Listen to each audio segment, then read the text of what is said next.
బంగారితో బట్టి బయలెల్లు తుంటిగో బలరామ నరసయ్యో. 4 రోజుల కింద మా నాయన చచ్చిపోయింది సార్. మా నాయన కోరిక ఏంటంటే ఈ అస్థికలు తీసుకుపోయి ఒక దాంట్లో కలుపురా అని చెప్పింది. ఇక మా బాబు ఫోన్ చేద్దాం ఏడున్నాడేమో. హలో బా చెప్పరా నాయన చచ్చిపోయింది కదా మన 4 రోజుల కింద. మళ్ళొచ్చిండా చూడా మంచోడారా బావా మళ్ళీ వచ్చిందంటాడేంది?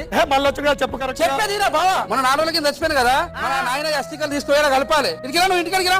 వస్తానా రెండో బావుకి మాట్లాడు. వాడు ముందే తిక్కలోడు ఏటేటో మాట్లాడతాడు.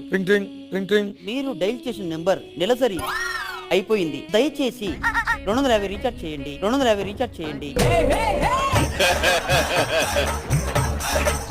సక్సెస్ అయింది. ఏం సక్సెస్ అయింది? 250 రూపాయలు రీఛార్జ్ చేయమన్నాడు. ఒరే వాడు మిమిక్రీ చేస్తారా నాయన. వాడు సాయి వన్సన్ వచ్చిందా? సాయి వైన్సన్ వచ్చింది. వాడు ప్రతిసారి 250 అట్లా కొట్టించుకుంటాడు. ఫోన్ చేస్తా. హలో ఆ బాగుంది ఇవో మన నాయన ఉన్నాడు కదా ఇప్పుడు 4 మన అస్థికలు తీసుకొచ్చి